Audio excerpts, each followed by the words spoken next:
Hello everybody, I've just realized on my first video that I've messed up.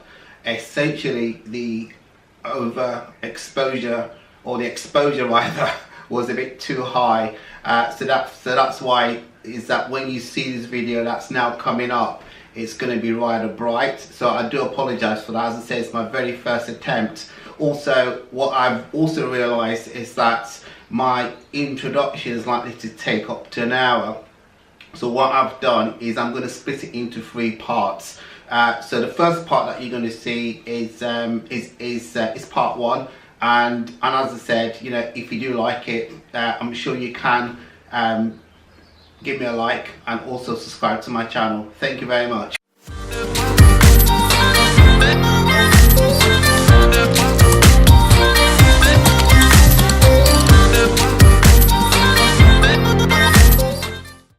Hello everybody, my name is Esho and I'm the best-selling author of I Can, I Will, which was a #1 bestseller on Amazon. And for many years I've been thinking of creating my own YouTube channel, only because obviously as a disabled entrepreneur I'm looking to empower other disabled people, and also to actually inspire and motivate ethnic minorities as well. So for those of you who don't know who I am, feel free to skip this small section where I'm actually going to talk about, well, actually you can skip this video because this is going to be about me. If you like my story, if you like what I'm about, you know, I'm sure you can and will subscribe to my channel and also like this video. So here's my backstory. At the age of 5, I was paralysed from the neck down with polio. For those of you who don't know what polio is, it's essentially a virus. It was, at the time I got it, it was actually completely, well, mostly eradicated within the UK. Because my parents are from Nigeria, some people think I actually caught it in Nigeria, but no, I actually caught it in England. I was actually one of the last people to have actually caught polio. And what happened was I woke up in the middle of the night, I walked to the bathroom and walked back to my bed, not knowing that would be the last time I would ever be able to walk properly again. And I got into bed, I had a very violent fit and I blacked out, and the next thing I know I was actually in hospital. I was paralysed from the neck down. So as a child I spent quite a number of years trying to recover from what was a very traumatic experience. And I remember waking up in hospital because I just had my bike, and I've always wanted a bike. I was actually the last kid in my neighbourhood to have a bike, and all I could think about was, oh gosh, what's happened to my bike, what's happened to my bike, you know, what am I going to do? Obviously not realising that my issues were a lot more kind of serious than thinking about a blasted bike at that stage. So anyway, so through many years of treatment, some of these treatments are obviously quite painful, I'm not going to go into it right now. I managed to partially recover. So I recovered to the extent where my upper body kind of came back. So one arm, second arm, next in upper body was came back. My legs at that stage were still completely paralysed. By the time I got to about 7 or 8, I started to get a bit more movement in my right leg. And so therefore, which meant I could walk with 2 calipers. If you don't know what a caliper is, it's essentially a leg brace. Right now I'm just left with 1. I call it snappers because I put it on and it just, I don't know if you can hear it, it just snaps into place. There's a reason why I've got the audible snap, is because I can hear it when it kind of clicks into place. It's quite dangerous to stand up and not knowing if your legs clicked into place, because what would then happen is that you just go bang on the floor. So now, fortunately for me, I'm actually now left with 1. But at the age of 8, I actually had 2. I also had a wheelchair for distances. I've got a wheelchair now, if you can see, it helps me move around a lot better. I decided to actually record this video in my wheelchair because it just allows me a lot better movement, and again it gives me a bit more flexibility. And so I started to partially recover by the age of 8. I was put in a special needs school. This was the late 60s, early 70s, and that kind of just shows my age. And but back then, what they used to do is that they used to band disabled people and children. Sorry, not people. Disabled children were all banded together. So that's physical disability, also learning difficulties as well. We were put in special schools, and the whole premise was that they did that to protect us from society. And but unfortunately, with this special school, it just meant that we weren't being taught anything. So essentially, just meant that we used to go to school. We used to sing songs. We used to have colouring books, and it was just general fun. But we weren't learning anything. My parents subsequently found out. By then, my parents were in Nigeria. Obviously, I need to explain this because I was actually brought up with a private fostering family, which is a different story, which again I will go through, but it's also it's something that you can read in my book. It's a slight plug for my book, I Can I Will, which is available on Amazon. And my parents back in Nigeria found out that I was in a special needs school, and my mum then came to the UK to get me. So by then I was 8 years old. I'd lived in a very small village, or white village, I hasten to add, all my life, and I was just suddenly taken to Nigeria, which was the biggest culture shock ever. Think about this. I lived in a small village. The village population was probably less than 500, and I was thrown into a city of millions. It was noisy, it was dirty, I didn't speak the language. It was I had lots of traumatic experiences, as I'll explain, but it was a very, very traumatic experience. But most importantly, I didn't really know my parents. I'd seen them, but I hadn't had a chance to bond or build that rapport with them at that stage. So to a certain extent for me, it felt like I was actually living with strangers. What was particularly hard is being brought up in the UK.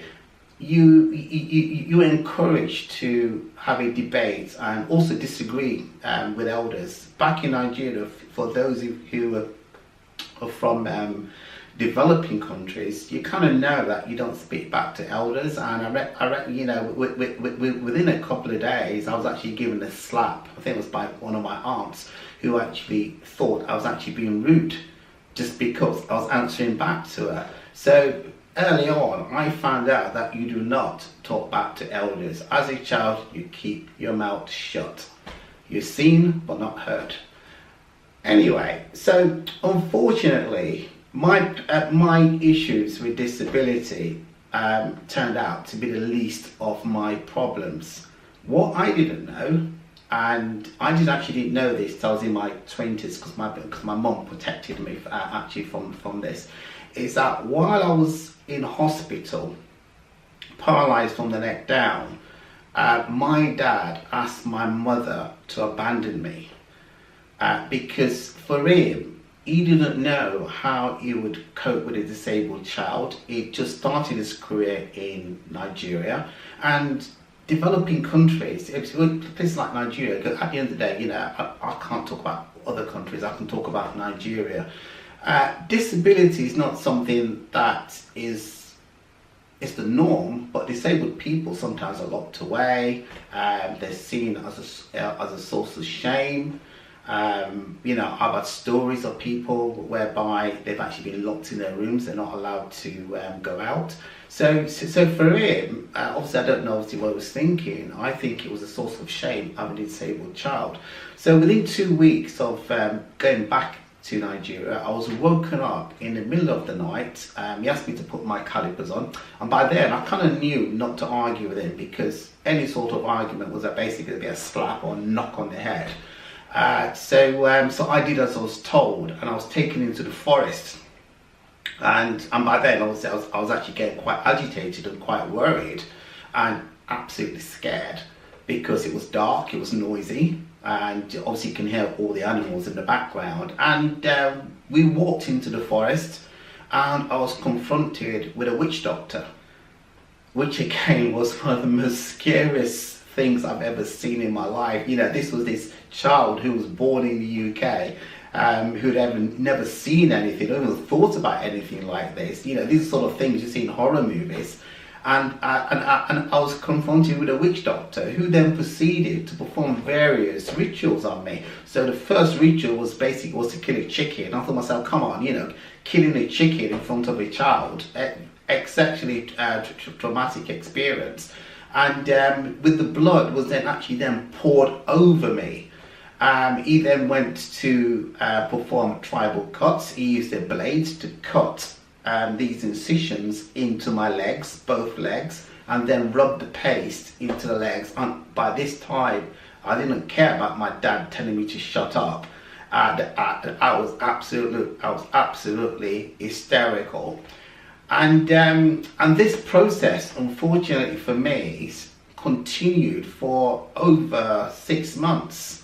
During this stage, there was a goat that was slaughtered, a cow was slaughtered, and it seemed like it was progressing, you know, in terms of the sort of animals that we're going to use.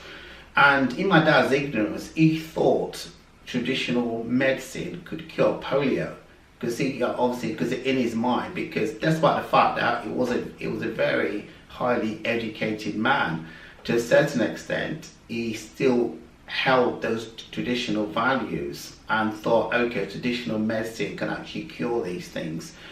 So after 6 months, I wasn't getting better. I was still obviously using my calipers, and he gave up. You know, thank goodness for me. But I'm never going to forget the experiences, because each time I had to go to the tribal doctor, the tribal cuts had to be opened up again with more paste kind of rubbed in, and this was just horrible foul smelling paste.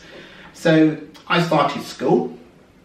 Unfortunately, for my first school, my calipers had broken, because my dad had moved about 200 miles away from the capital, and my calipers had actually broken, and my first memories of school were actually literally being picked up because I couldn't walk into the classroom. So when I said I couldn't walk, my mode of getting around then at home was crawling on the floor. I'll call myself a professional crawler, and that was my way of getting around. Being at school, sitting at the back of the classroom were some of my earlier memories. I couldn't go out to play during lunchtime, so I used to sit on the window ledge and just watch all the other kids go to play. Going to the toilet was hard, because I didn't want the embarrassment of someone lifting me to go to the toilet. So what I used to do is actually hold myself. So I learned that if I didn't drink too much water, very little bits of water, I could actually go most of the day without going to the toilet. So being kind of housebound and not being able to get around did have its silver lining. I always look for silver linings in life, and it meant that I could just study and work hard. And fortunately for me, I went from the first from year 1 to year 3, double promotion. I then went from year 3 to year 5, another double promotion. So I only spent 3 years in primary school. So that was the end of part 1, my first ever YouTube video. I appreciate you being on this journey with me. If you can give me a like, and also will subscribe to my channel, that would be greatly appreciated. Part 2 should be showing up soon on the screen, and I'll be seeing you again in part 2.